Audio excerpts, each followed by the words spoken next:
ॐ सहनाववतु सहनौ भुनक्तु सह वीर्यङ्करवावहै तेजस्विनावधीतमस्तु मा विद्विषावहै ॐ शान्तिः शान्तिः शान्तिः.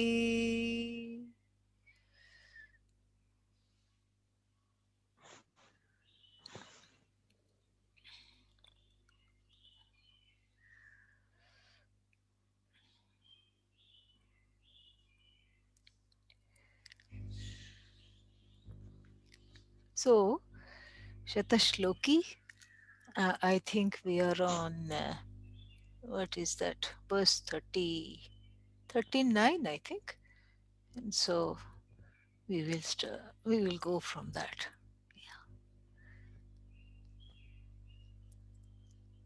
I hope everybody has the text. We can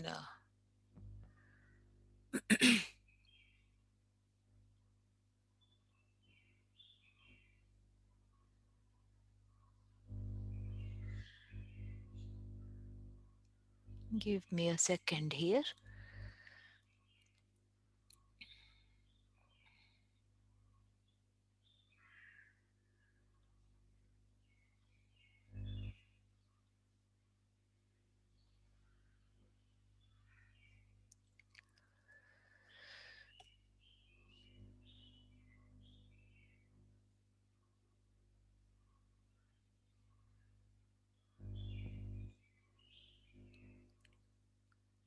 Can you see the text? Yeah? Okay. Let me scroll it to the place.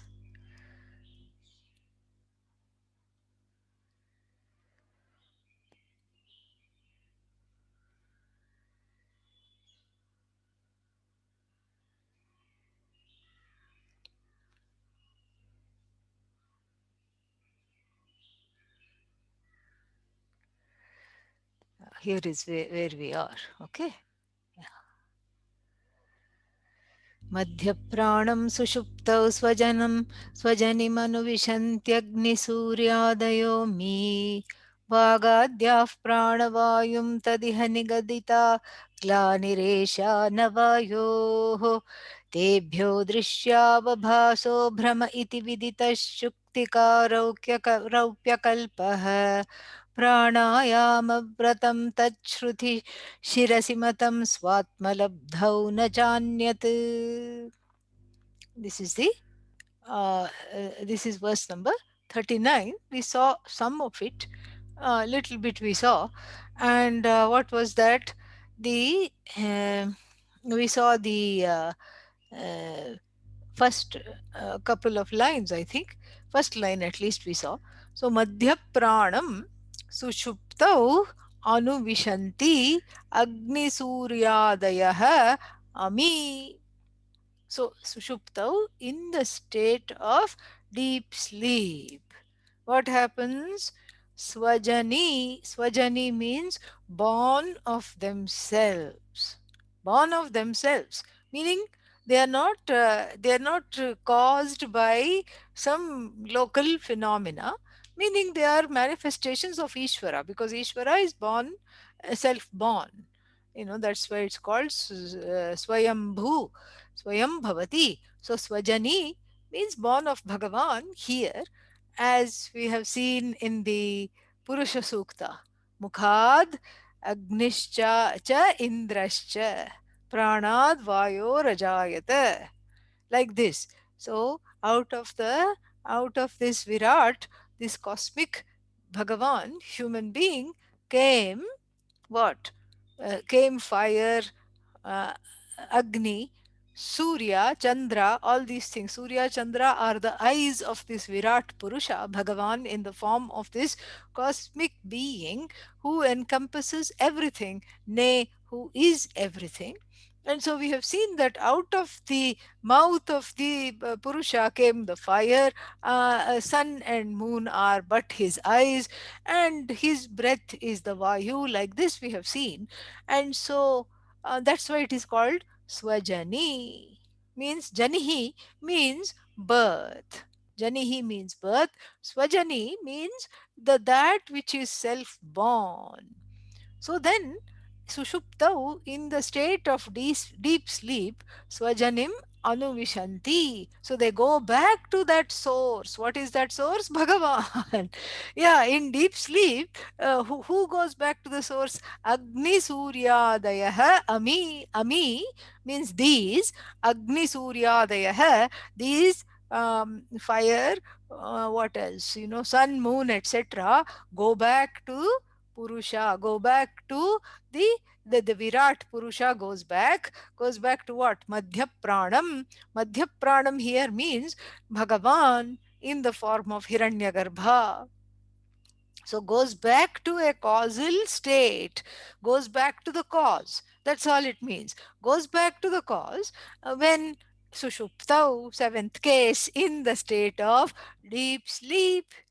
And so, if one were to ask, how can the sun enter Hiranyagarbha? That is not the sun entering the Hiranyagarbha. Sun means your eyesight. So the Adhishthana Devata, we saw the meaning of Adhishthana Devata, etc. last time.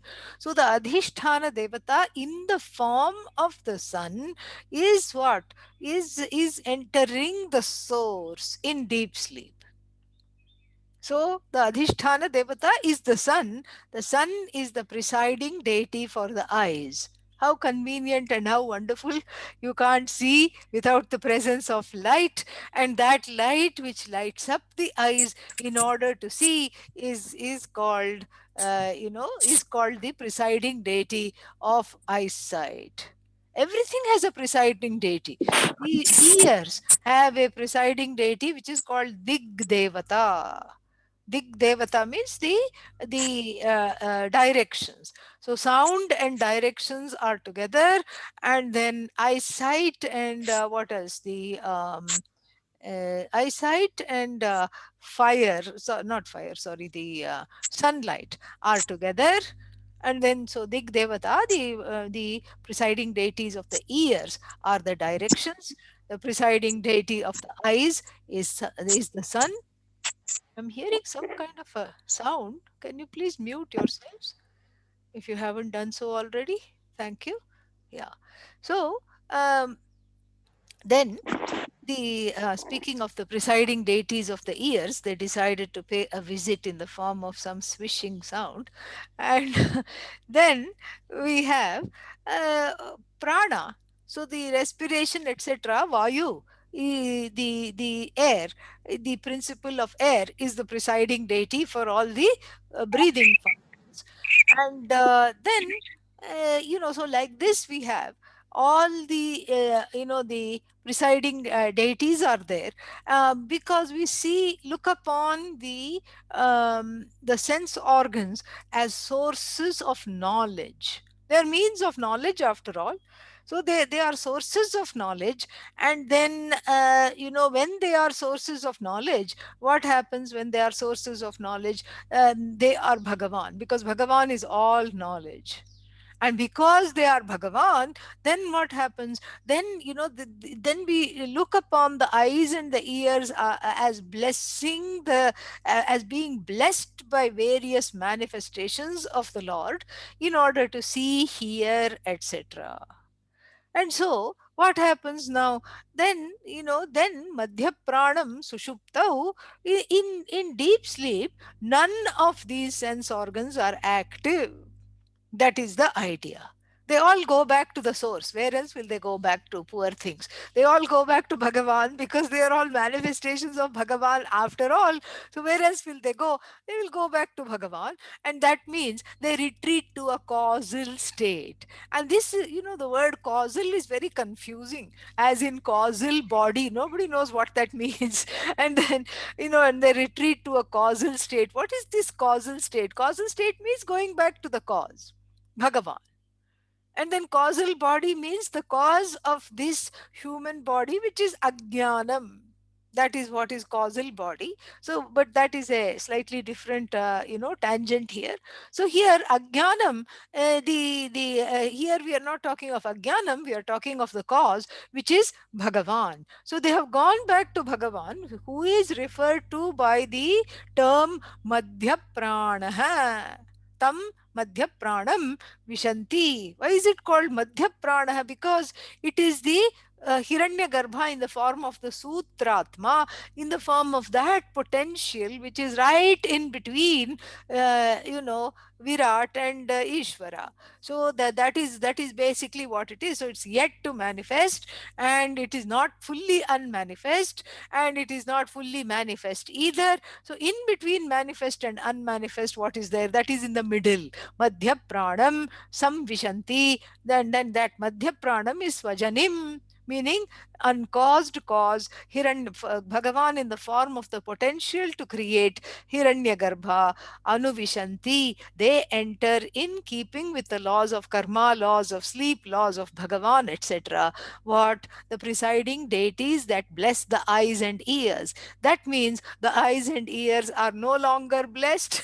In a way, yes, because they have no function in sleep, which goes to show that without being blessed, they will not even lift a finger to see or to hear. No hearing, no seeing, nothing is happening.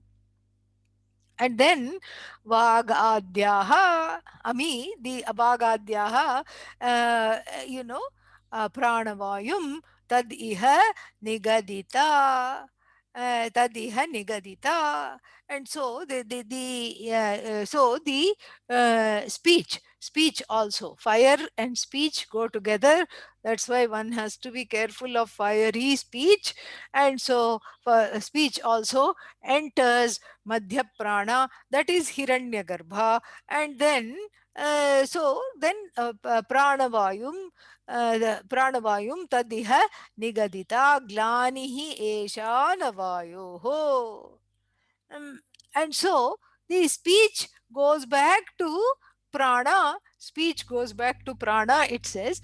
These are all technical, they kind of border on shruti, first portion of the Veda, and Ayurveda, because this is how the whole what is that, and also in the Brihadaranyaka there is a whole chapter on what happens at death. This is the subject matter of all that. And it's a very pretty fascinating chapter. And it talks about how when the jiva is close to death, what are the things that shut down. It's really defies all medical knowledge, in a way, because it precedes everything that the scientists and the doctors are saying now. And it's just amazing. And it talks about what are the things. So when you see a person about on the deathbed, and the person has withdrawn from food, and there in the Brihadaranyaka Upanishad says that's the first sign of withdrawing from life, because the food and the source of life are connected. And then when the person says no to annam, know that they are not very far away. And then the eyes go, and then the ears go, like this. There is a whole kind of a krama. There is an order of how the organs are shutting down, and how the sense organs then follow suit. And then the food is refused. All these things are there. So this is following that. So vagadhyaha pranavayum, again we have to add anuvishanti. So they all enter they all enter the prana. And then they and some of them directly enter the cause, and some of them enter the pranic functions, because the vak, etc., they ensue from the pranic functions. They are part of the prana. And then tadiha nigadita, and so they are placed. And then what? Glanihi esha. Glanihi means this kind of a problem is not there. For what? Vayoho. The Vayu doesn't resolve. Agni Suryadaya, Agni, Surya, Chandra, all these things, the presiding deities of all the sense organs, resolve.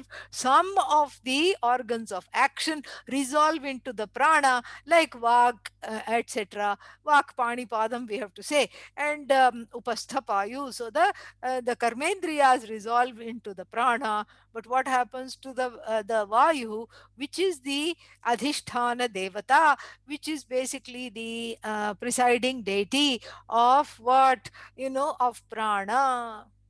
So the air, Bhagavan in the form of the air, does not resolve. That one manifestation of Bhagavan is active in sleep. How do you know? Because you're breathing. That's the only reason. That's why it hasn't resolved. Because if that also resolves, Ram Nam Satya hai, Tata bye bye. You cannot, you don't come back. So thank God the Vayu is active.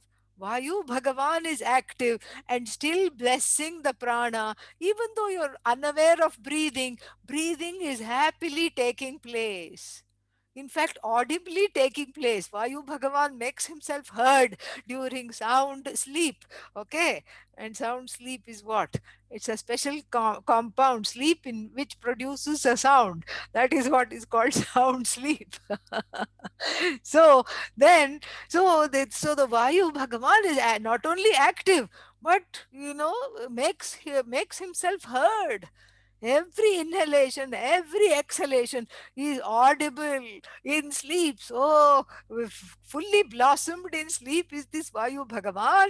And then this Glani, this resolution. Glani generally means neglect, but here it means this denial, this neglect, this kind of a non-existence, temporary non-existence is not there for Vayu Bhagavan, who is active in sleep, blessing the prana in the form of respiration. And what else takes place in sleep? Digestion takes place in sleep. That's why happily, especially in India, people eat their dinner anytime between 10 and 11 p.m. I really don't know how, okay? But most of the people eat their dinners around 10. Well, they start at 10. They finish up at 10:30, 11. And then what happens? Immediately they go to sleep.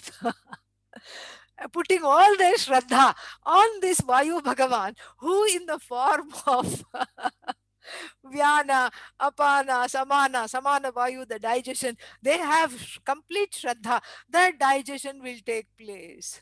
And even in places in Africa, they will eat very late and then immediately go to sleep with the full trust that when they wake up, they will be hungry for breakfast. How? Why you Bhagavan?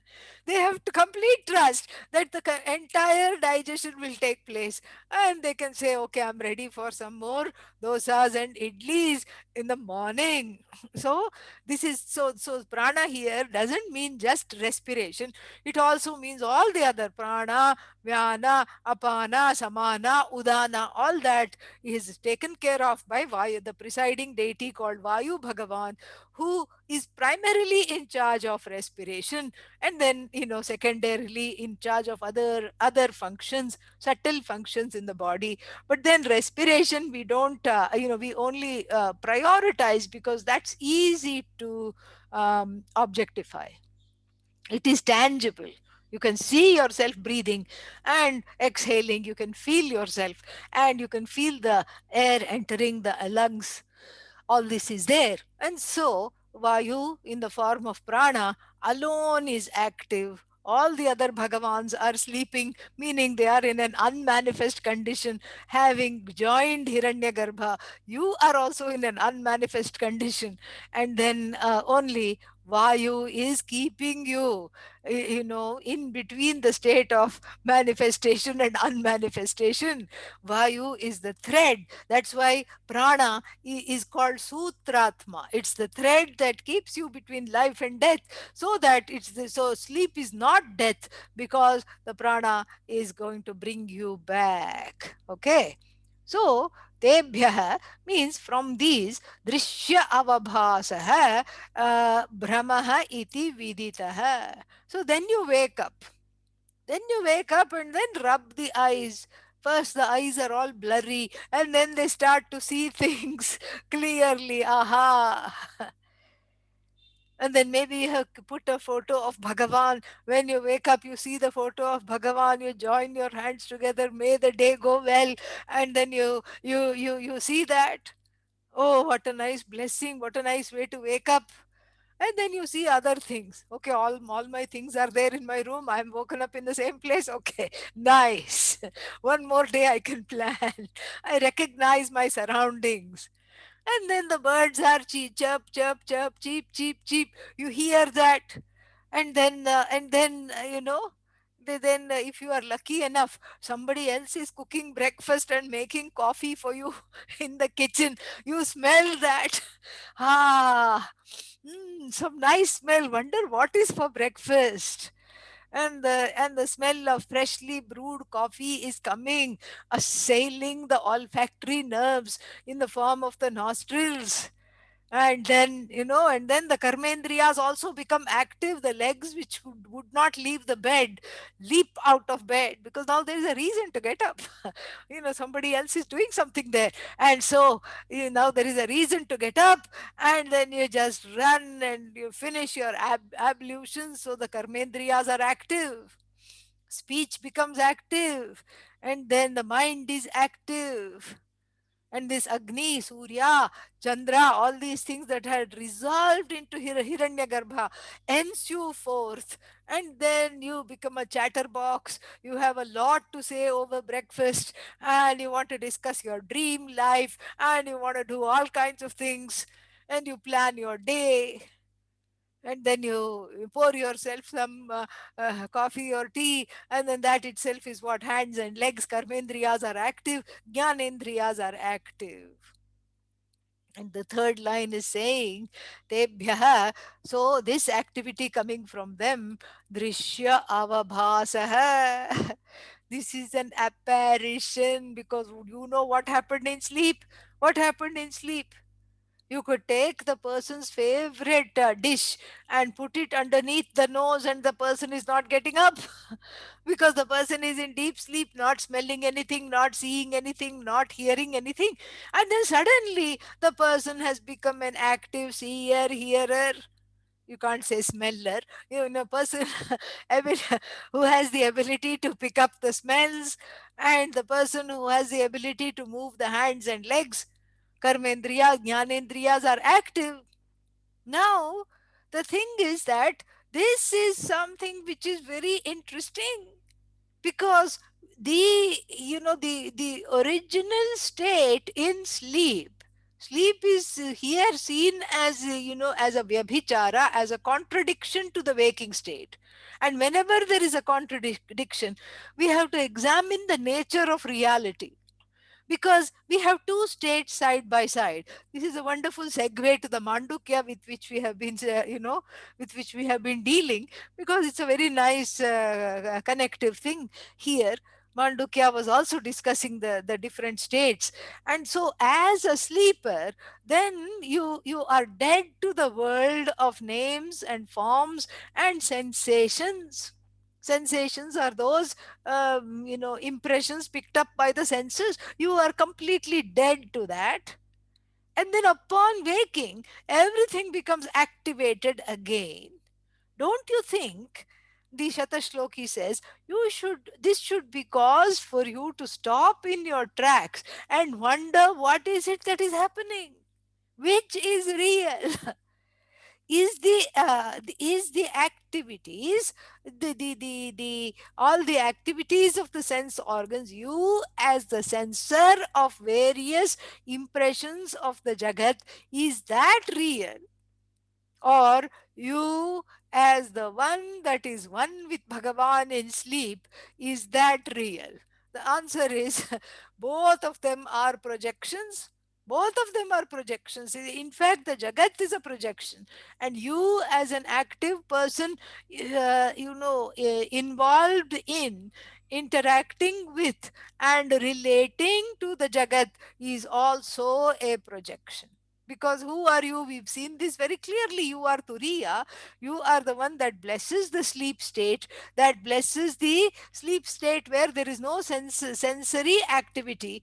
And then you are the one as Ishvara. You bless the as Virat. You bless the waking state in which suddenly there is all this activity. So then, from no activity to activity, how should I read this Vedantically? How should I interpret this? How should I connect to this Vedantically from no activity suddenly to all this activity? Oh, how should I understand this? And then, see it as a adhyasa. See it as a projection, the author of the Shatashloki says. And the example that is given is that Shuktika Raupya Kalpaha. Kalpaha is a projection here, not imagination. Kalp here also, there is another extended meaning, to project, to create, but not to create here. We have to see it as to project. So see it as a kal brahmaha, see it as a delusion, see it is exactly as a projection. As a projection of what? Shuktika Raupya. Raupya means a rupee. Raupya. And in those days, it was rupee was in the form of a silver coin. And now we don't have any silver coins, okay? Yeah, not in the day to day tender. Anyway, so the silver coin, which is seen in the place of a piece of shell, aka mother of pearl. So you see the silver coin in the place of shell, where on the beach, of course. Where else will you see this? So you are taking a walk on the beach, and then you start running in the sand because there is a wonderful big silver coin. And of course, paratra paratra darshanam means somewhere else seen. You had seen in the news that the government, in the what is that, to honor the new presidential inauguration, is releasing some silver coins. So this was there in the vritti, this was there in the mind. So, to celebrate the inauguration, some limited edition silver coins, silver dollars are being released. And then you take a walk on the beach, and then suddenly you see that same silver coin which you saw in the news. CNN.com you went to, and you saw that reported, let us say, and then you see that same silver coin on the beach. So you think, okay, and then you run. So hard it is to run in the sand, but somehow you manage to run in the sand and reach the so called silver coin, only to be disappointed because it's a worthless piece of shell, very common piece of shell. And then you are shell shocked because it is of no value, and here you are hoping and thinking it would be a silver coin that would make you famous, at least with a few friends in your circle. If not rich, you would at least be famous. Forget rich and famous, you would at least be famous. But here you are neither rich nor famous, and then you are left with this shell which you picked up, at least because you thought, at least I have come this far. I can see it's a shell, but at least I'll pick it up to make sure. So, this projection, this is a very interesting example here, because first, when I was reading this, I said, why this particular example? But it makes a lot of sense. This projection made you run to to this particular thing, to this particular object of delight, aka silver coin, that was transferred onto the shell, that was projected on the shell, that was adhyasta on the Shuktika, on the mother of pearl, was Adhyastha Raupya. Raupya means silver dollar, silver rupee coin. So that which made you run, this particular impetus for running is what? Desire, kama. Desire for what? To be rich and famous. I told you that. Desire for silver, desire to have that, desire to possess this at the very least. And so this desire to possess made you possessed and run as though you were already possessed. And then what happened? Upon reaching, you understood that Brahmaha iti viditaha. You understood that it was mere Brahma. Brahma means delusion, not Prama. Prama means what? Knowledge.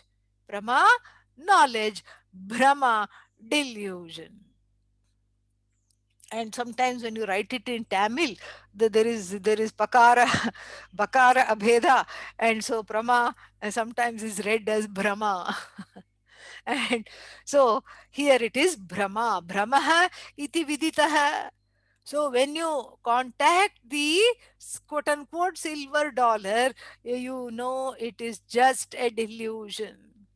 Here, forget delusion, at least get to the place of kalpaha. You get to know that it is a projection. And so then, if knowing that this is a projection, you continue to pick it up, and then you come home and then have a potluck and then show people that, oh, here is the silver dollar I found on the beach, this is a delusion. Continuing to enact this kalpa, this projection, continuing to enact in this, and continuing to pretend as though it is real. Now it is a delusion. At first it's a mistake, it's a simple mistake, and then it's a projection. But then when you know it's a projection, you continue in the projection, continue to participate in the projection, it becomes delusion. So if the example is understood, let us see what is it that is exemplified. So the sleeping person is woken up by what? We have seen this already. Prarabdha wakes you up, I told you. If prarabdha wakes you up, then we have to unpack this prarabdha. What is this prarabdha? What is this? You can easily say, okay, karma woke me up. You can blame karma for getting up. And then what is this karma? You unpack the concept of karma. It is basically desires yet to be fulfilled that wakes you up. You have a long list of desires. With great difficulty, they are sung a lullaby at the end of the day, and they resolve along with Agni, Surya, etc. Even the desires go back to Bhagavan temporarily.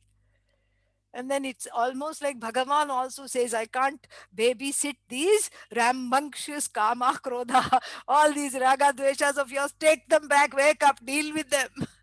Bhagavan makes you wake up. I'm tired of babysitting them. How long are you going to sleep? 7 hours, 8 hours, 9 hours? Wake up. And Bhagavan sends the raga dveshas, as it were. This is just, I'm taking a lot of poetic license here. So it's as though Bhagavan just dispatches back, tired of, taking care and entertaining these rambunctious children in the form of raga dvesha, who with great difficulty have been quietened down, and then sends them back to you. Where you wake up, oh, so many desires to fulfill. They're all crying for attention. This is called Jagrita Avastha, waking state. So when you say karma wakes you up, that means there is a lot of things yet to be fulfilled. And so the karma creates, listen closely, in the mind a pravritti to get up. Pravritti means pursuit. And here also, running in the sand is like waking up. Pravritti. That's why they didn't give the other example. What is the other example of adhyasa?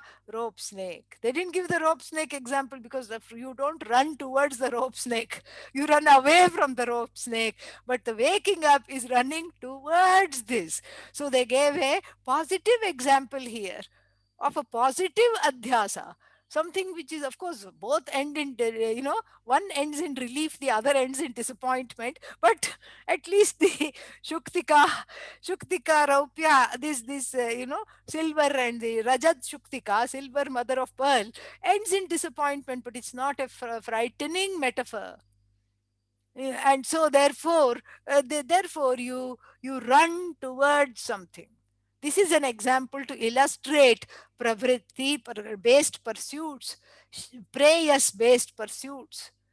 So, prayas means everything that is pleasant you want to pursue, and there's a long list of all the things you really want and never got, and then there's a long list of all the things that you already have that you want to upkeep and you don't want anybody to take it away, and then there is a long list of things that are yet to gain, that have to be gotten, and not to be satisfied. There is yet one more long list of all the things you have by mistake acquired that you never wanted, and you want to get rid of all those things. All these, this whole gamut of desires is what shakes you and wakes you up. Come on, get up.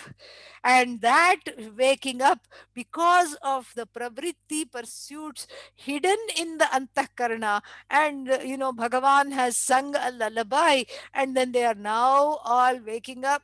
Before you stretch, they are already rubbing their eyes and demanding breakfast satiation in the form of attention from you. You have to cook them their breakfast, you have to make them their coffee, they have to be kept going. And so that is likened to running in the beach, in pursuit of this, what is that called, this so-called silver dollar, which turned out to be a sad little mother of pearl, sad little piece of shell. And similarly, when you wake up in response to the karmas, that you can't do anything about, because that is Ishvara Srishti, that as long as the karmas are there, then the waking up in this form will take place. And then you continue this Brahma, and you become a, you don't understand that it's the waking up is not a very proud thing to do. This is, you're very proud of yourself. Oh, I woke up early today. That means on my own without alarm clock. Think about what that means. That means the force of the desires was so much that it couldn't even wait for the alarm clock. Well, so that is what it means. This is nothing complimentary that you woke up early today. Not a complimentary thing at all. Recognize this Brahma. Recognize this. This is what the author says. Tebhyah drishya avabhasah. So this whole drishya world is avabhasa. So the whole jagat is a sad piece of worthless shell, for which, using the sense organs and the organs of action, recalling them with the force of the desires, you have run to contact the Jagat. What a lovely example. The Jagat is the silver dollar, so to speak. At least you thought your encounter with the Jagat will make you rich and famous, and then you can milk the Jagat for some approval, because there is insecurity centered on the self, because there is a sense of lack. You can just milk the Jagat for approval and run and embrace the Jagat with the force of your desires.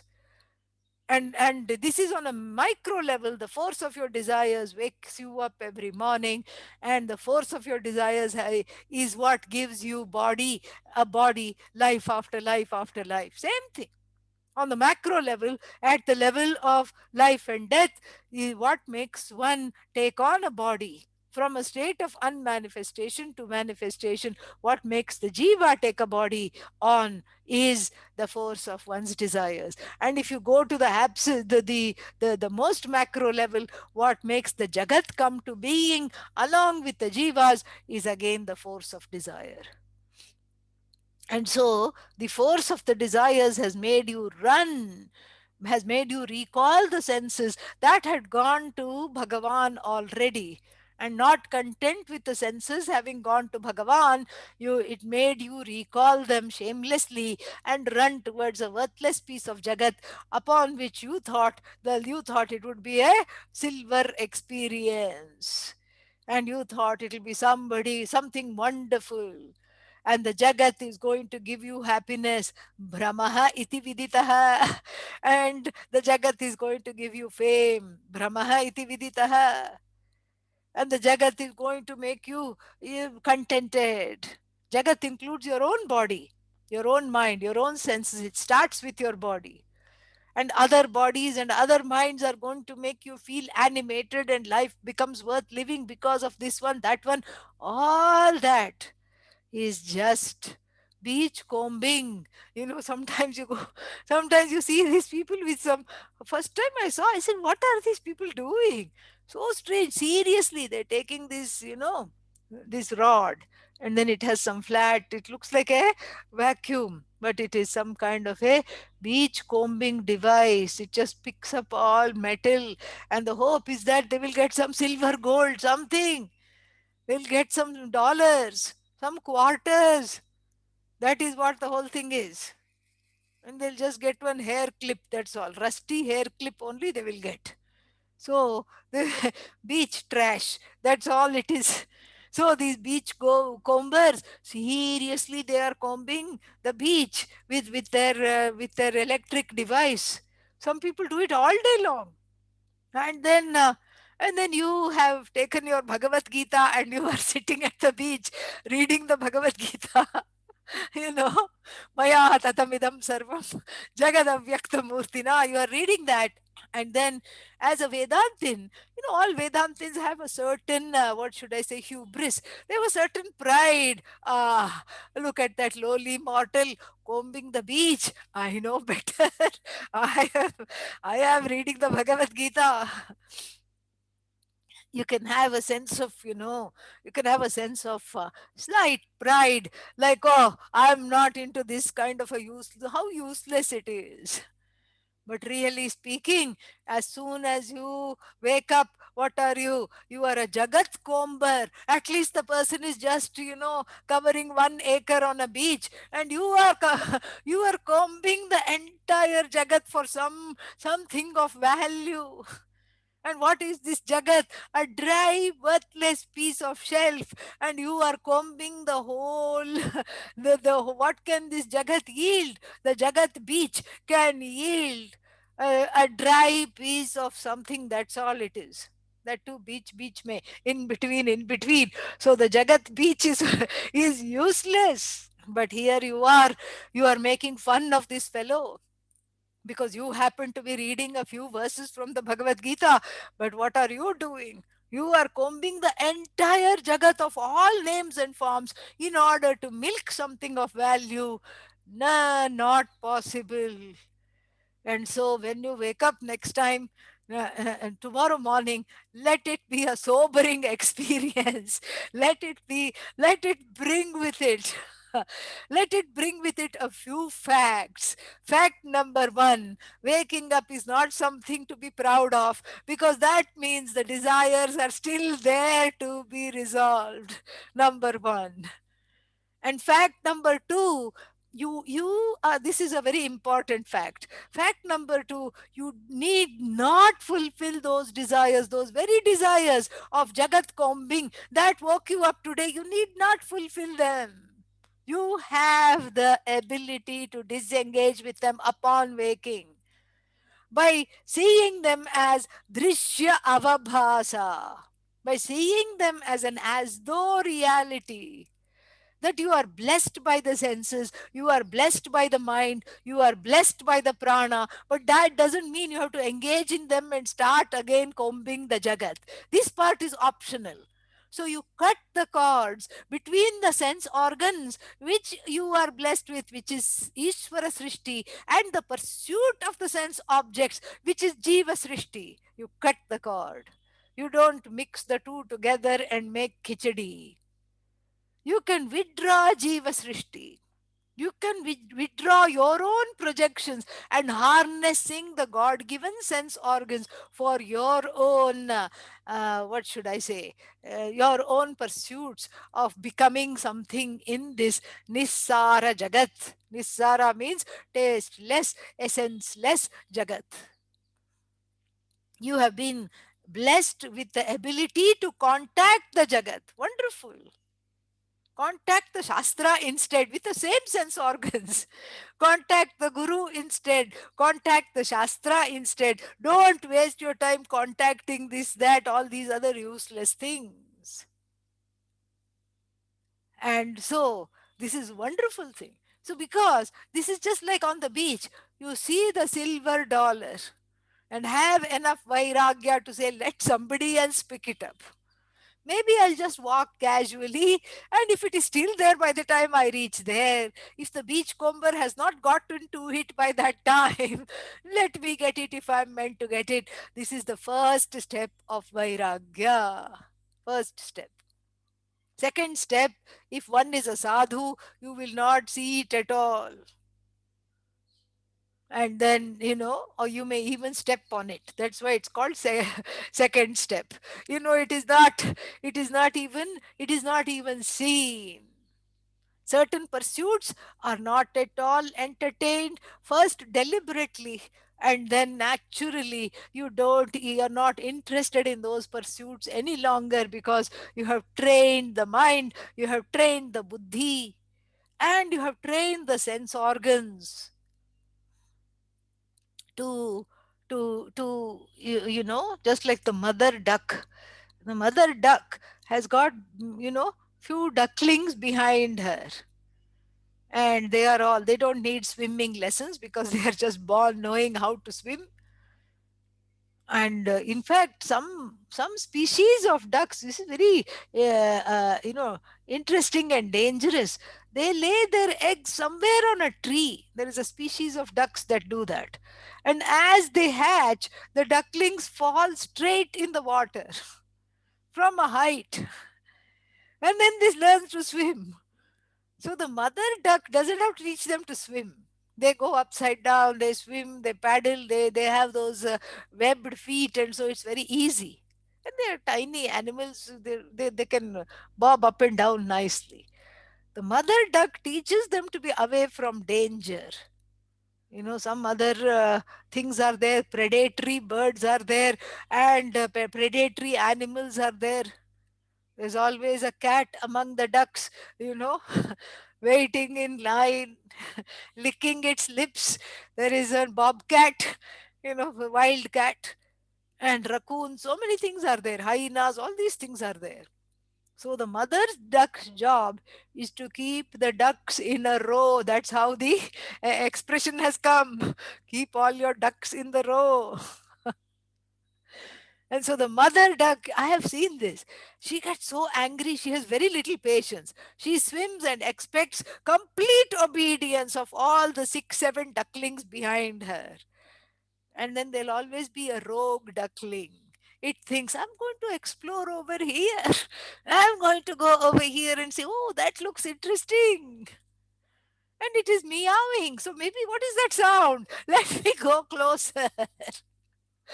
And then the mother duck whips around, gives it a little kick with its beak on its bottom, and then makes it go in line again. And again, the same duckling will go this side. Oh, I wonder what is here. There is something sunning itself with its jaws slightly open. Wonder what is that? What will happen if I walk over here? Alligator, okay? Yeah.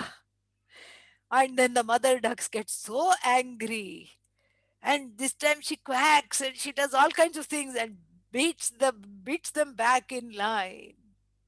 And so you have to be like the mother duck, and all the sense organs have to be in a row, and they have to be taught to duck all the dangers that are lying in wait. What is the danger here?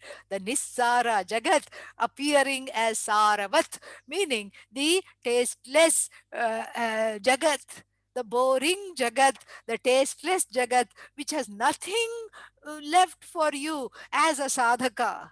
You cannot milk enjoyment from the Jagat, because that enjoyment which you seek, you are the embodiment of that joy. So you cannot milk the enjoyment from the jagat. And the sense organs are like ducklings without viveka. They keep going and entering dangerous terrains. They can get what should I say, stuck in a swamp, in some kind of a quicksand situation. They can walk into the mouth of a alligator.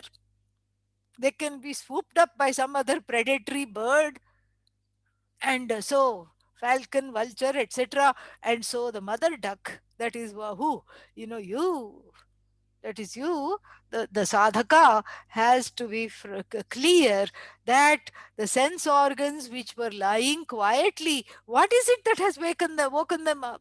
What is it that has awoken them? Why are they now restless?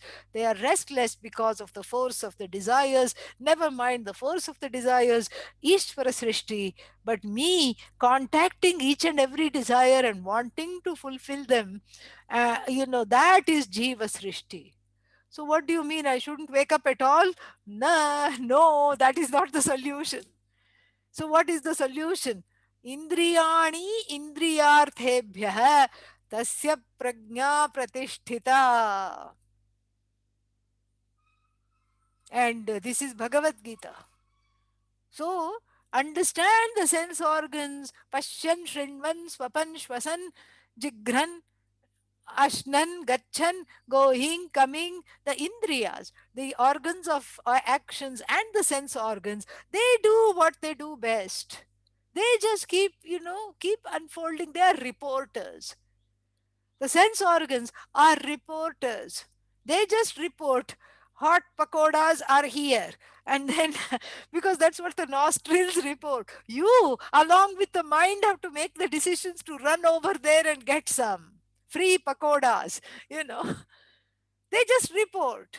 The eyes read the sign free pakoras, all you can eat. And then the tongue salivates. It's also reporting from previous this thing. Smriti Rupa Avabhasa. So, so Smriti Rupa Adhyasa. So, the what happened when you smelled pakoras last time is making the tongue salivate. But you don't have to respond. The nostrils jump up and down, the tongue jumps up and down, the karmendriyas also go like this, let me get at them. But you can gently say, get into chin mudra, meditate. You have that option. You, as the waker, has the option of not engaging with the organs of actions and sense organs, so that the sense organs for you are a delight. They don't enslave you. That is the whole idea. You're not enslaved by the sense organs. You are the master. The sense organs are there so that you can make then a decision of what desires you're going to fulfill and what desires you're going to defer and what desires you're not even going to look at least for today. That is why the sleep and waking up example. Because if you make up your mind, my whole life I'm not going to eat a single pakoda, that day itself you will eat 20. Yeah, the rogue duckling, this is what will happen. So just for a day, Pujya Swamiji also always used to say this, plan for one day. You wake up, you are in familiar surroundings, you are not in Indra Loka, thank God. Okay, good. One day I can plan. You're not in Yamaloka, double thanks. And so one day I can plan. One day I can plan.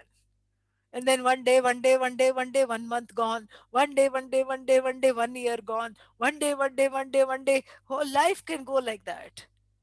But you are firmly in your own present of that day, connected to your body, connected to the mind, connected to the sense organs, where the mind is a servant of this knowledge, where the sense organs are sacrificed for the sake of this knowledge, and where the organs of actions are awaiting your bidding. The sense organs are saying, what shall I do next? Not that they are running you dry and wild and you are exhausted even before you start the day, because in the first 5 minutes you have exhausted all the, you have tried to follow the activity of the sense organs. That's why the sense organs in the Kathopanishad are likened to horses. Indriyani hayani ahuhu. They are like horses.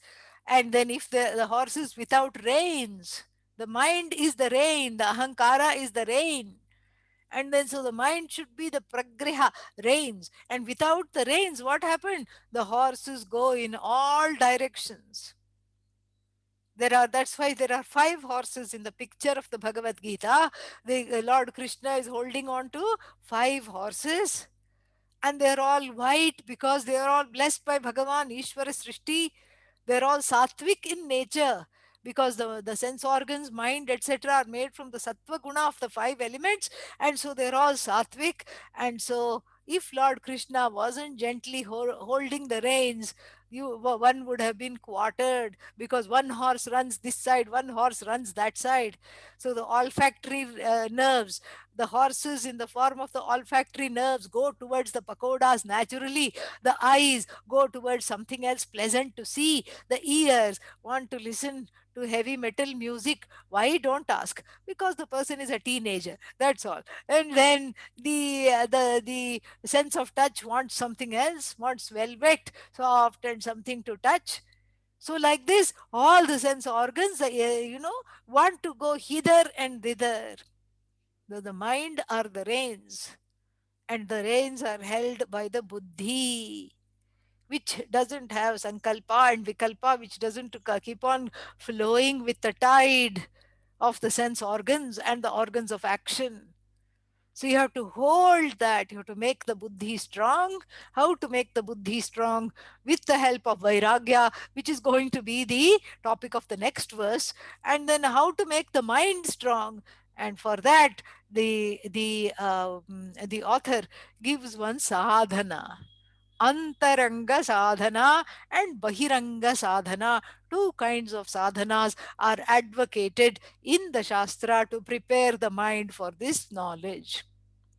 Bahiranga sadhana means, the way of life, leading a life according to dharma. Bahihi means outside. So when you are with the Jagat, how to live a life of dharma. The sense organs may want many things, but how to lead a life of dharma? When you prioritize dharma, the sense organs and their demands, the demands of the sense organs, fall by the wayside because you have prioritized what is correct, what is, what is universally right, what is right for you, swadharma, and what is contextually, deshatah, kalatah, appropriate, what is appropriate for this particular place and time you have prioritized. This is what the whole thing is. So when you have prioritized that, that is, through karma yoga, this is called bahiranga sadhana. Here the author offers what is called antaranga sadhana, an inner practice. Meditation is an example of antaranga sadhana, where you're not really contacting the world. You are just, training your mind internally by the, for example, the practice of japa. Here the japa is not given. Here pranayama is given as an example. And the pranayama, why pranayama? Because a very powerful reason is given. Because in the sleep, what was the only thing that was active? Prana. So the Vayu was active. We saw that everything else, all the sense organs, had gone to a place of repose. And so then the Vayu alone was active.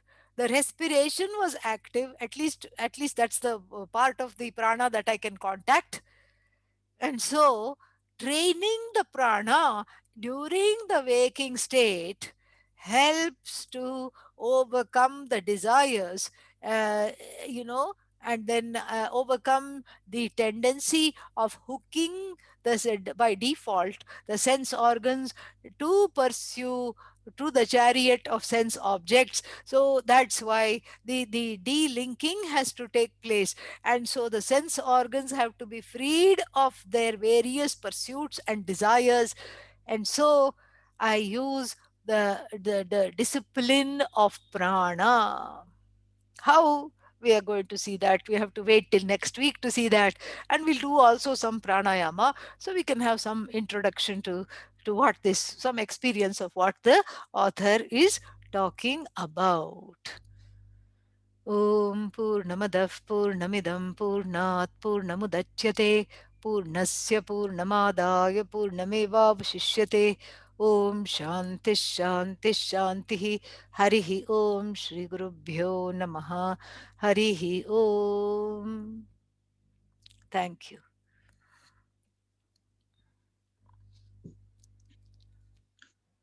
Swami,